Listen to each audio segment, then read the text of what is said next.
Selamat datang di channel Saham Cuan. Sebelum kita mulai, perlu saya ingatkan, video ini sepenuhnya untuk edukasi, bukan ajakan beli atau jual. Semua keputusan investasi ada di tangan Anda. Saya harap video ini bisa memberkaya wawasan teman-teman tentang fundamental perusahaan, khususnya PT Solare RCR Energi Tbk atau biasa disingkat Sola. Yuk langsung kita mulai. Profil perusahaan. Teman-teman, PT Solare RCR Energi Tbk atau Sola merupakan perusahaan yang bergerak di bidang perdagangan aspal, jasa konstruksi, dan industri pengolahan aspal. Untuk jasa konstruksi, Sola dan anak usahanya menyediakan layanan rekayasa, pengadaan, dan konstruksi. Khususnya untuk pembangkit listrik tenaga gas, uap, dan biomasa, juga konstruksi mekanikal, elektrikal, bangunan industri, dan perpipaan. Sedangkan untuk industri pengolahan aspal, kegiatan ini dilakukan oleh entitas anak. Prinsip bisnis mereka sederhana, pelayanan terbaik, kualitas produk yang terjamin, harga bersaing, dan ketepatan waktu pengiriman. Produk-produk aspal serta jasa konstruksi mereka umumnya digunakan untuk proyek pemerintah, swasta, sektor energi, hingga industri terkait lainnya. Anak perusahaan. Sola memiliki beberapa entitas anak yang cukup beragam. Yuk kita bahas satu persatu. 1. PT Solabit Bitumen Industri. Bergerak di pertambangan, industri, dan perdagangan. Lokasinya di Jakarta, berdiri tahun 2022. Asetnya sekitar 19 miliar rupiah. Kedua, PT Aspal Polimer Emulsindo. Berlokasi di Demak, berdiri sejak 2019, fokusnya di konstruksi, industri, perdagangan, dan pengangkutan. Asetnya mencapai 42,8 miliar rupiah. Ketiga, PT Bumi Raya Energi Hijau. Anak usaha di bidang pembangkit listrik tenaga energi baru terbarukan, berbasis di Jakarta, tahun komersial 2023 dengan aset 12,7 miliar rupiah. Keempat, PT Solabit Bitumen Bordena. Berlokasi di Kutai Kartanegara, fokus di industri dan perdagangan. Aset sekitar 3,3 miliar rupiah. Kelima, PT Modifikasi Bitumen Sumatera. Berdiri tahun 2021 di Muara Enim. Usahanya meliputi industri pertambangan, kelistrikan, konstruksi, dan perdagangan. Asetnya 23,7 miliar rupiah. Keenam, PT Aplikasi Bitumen Indonesia. Berdiri tahun 2020 di Demak. Fokusnya di konstruksi, industri, perdagangan, dan pengangkutan. Menariknya, asetnya jauh lebih besar, sekitar 118,8 miliar rupiah. Artinya, ekspansi Sola tidak hanya fokus di aspal, tapi juga ke energi hijau dan pembangkit listrik. Struktur kepemilikan saham.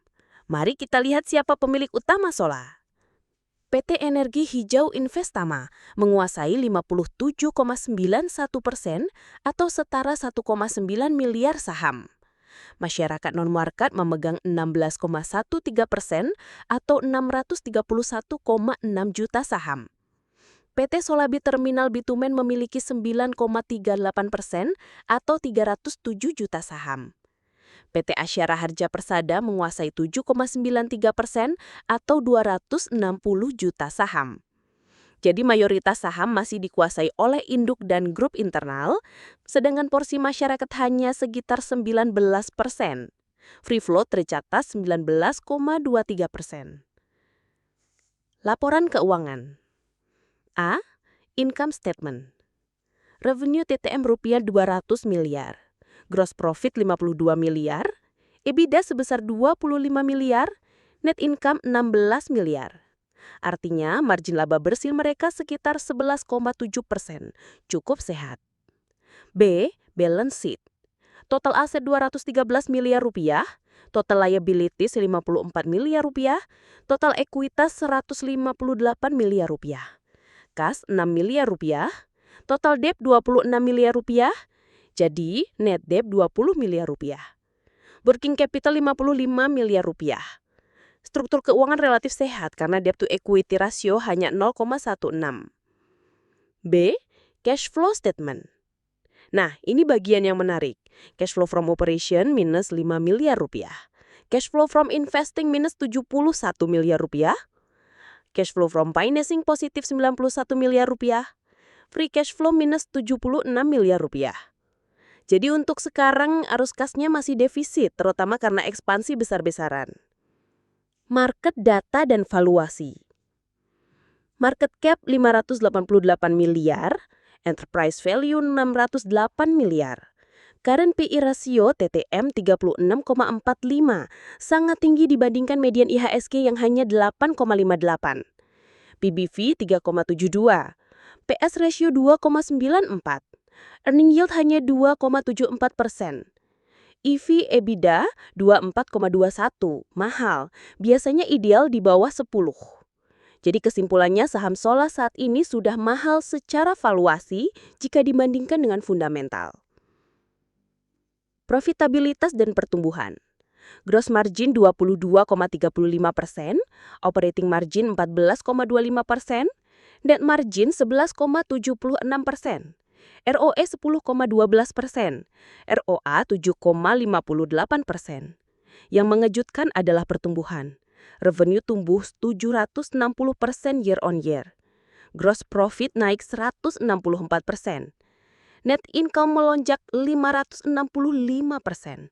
Ini pertumbuhan super tinggi, tapi kemungkinan karena basis tahun sebelumnya yang kecil. Dividen. Sola juga sudah mulai bagi dividen.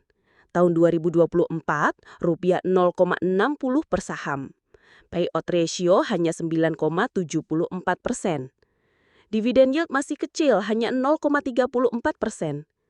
Artinya perusahaan lebih memilih menahan laba untuk ekspansi daripada membagi besar ke pemegang saham. Solvabilitas. Current ratio 2,26, sangat liquid. Quick ratio 2,97. Debt to equity ratio 0,16. Total debt per aset 0,12.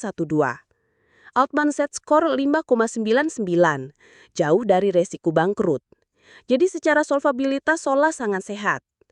Efisiensi dan manajemen. Aset turnover 1,01. Aset cukup produktif. Inventory turnover 11,25, perputaran barang cepat. Cash conversion cycle 33 hari, relatif pendek. Ini menunjukkan manajemen cukup efisien dalam mengelola modal kerja. Kekuatan Sola adalah pertumbuhan revenue dan laba yang sangat tinggi, neraca sehat, hampir tidak punya utang, serta prospek cerah di sektor energi dan infrastruktur. Kelemahan Sola adalah valuasi saham sangat mahal, arus kas operasi negatif, dan dividen masih kecil. Peluang Sola adalah proyek infrastruktur pemerintah, tren energi baru terbarukan, serta diversifikasi bisnis aspal dan listrik. Risiko Sola, kalau ekspansi tidak menghasilkan return sesuai harapan, arus kas negatif bisa jadi beban. Ditambah valuasi tinggi, harga saham bisa rentan terkoreksi. Jadi teman-teman, PT Solare RCR Energy Tbk atau Sola adalah perusahaan dengan fundamental cukup sehat, bertumbuh pesat, namun valuasi sahamnya saat ini sudah tergolong mahal. Seperti biasa, keputusan investasi ada di tangan Anda. Apakah Anda melihat Sola sebagai saham pertumbuhan masa depan atau justru terlalu berisiko karena valuasi tinggi? Tulis pendapat Anda di kolom komentar ya. Terima kasih sudah menonton sampai habis. Jangan lupa like, share, dan subscribe channel Saham Cuan supaya tidak ketinggalan analisis saham lainnya. Sampai jumpa di video berikutnya.